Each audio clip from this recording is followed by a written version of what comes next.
Magandang araw po sa inyong lahat. Latest weather update po muli tayo, araw ng Miyerkules, September 27, 2023. So patuloy pa rin po natin binabantayan ng active low pressure area nga po sa bandang Silangan, na may layo pong 1,115 kilometers east of extreme northern Luzon po yan, at ang kanyang hangin po ay pumapalo ngayon sa 35 kilometers per hour. Pa northwestward po ang kilos sa bilis po na 10 kilometers per hour.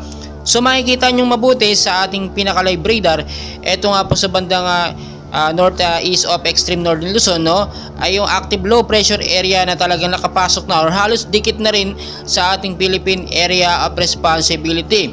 As of now, wala pa naman itong direktang epekto sa ating bansang Pilipinas. Medyo nagbibigay lamang ito ng mahinang pag-uulan kasama ang hanging habagat, which is madalas tuwing hapon po at hanggang sa gabi natin nararanasan ang tuloy-tuloy na pag-ulan, especially kahapon, tuloy-tuloy ng pag-ulan simula paghapon at inabot na po ito hanggang sa gabi.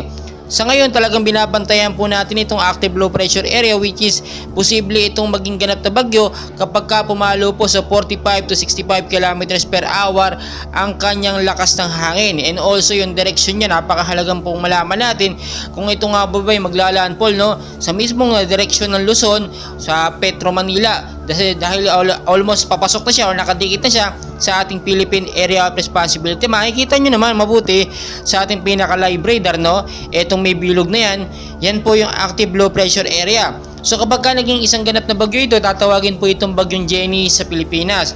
Pero sana nga wag naman, kaya lagi ko po pinapaalala sa inyo, maging I'm ready po tayo sa mga posibilidad na mangyari, dahil never and ever po natin mape-predict po ang galaw ng panahon ng bagyo, pabago-bago po yan. Kahit po 30 to 35 kilometers lang ang lakas ng kanyang hangin, ay posible yan magbago anytime, mabilis isang oras lamang. So hindi po natin masasabi talaga ang lagay ng panahon. Mas maganda nang nakaredy tayo. Ngayon pa lamang po, linisin na natin yung mga basura sa kanal, especially sa mabababang lugar sa Metro Manila, sa Luzon, yung mga estero, tanggalin yung mga basura, linisin para kapag ka nagkaroon po ng patuloy na pag-uulan ay makadaloy po ng maayos ang ating kutubigan. Especially din po sa matataas na lugar yan, mag-ingat din po kayo sa banta ng landslide kapag ka meron tayong alert ng thunderstorm, mga localized thunderstorm, patuloy na pag-uulan.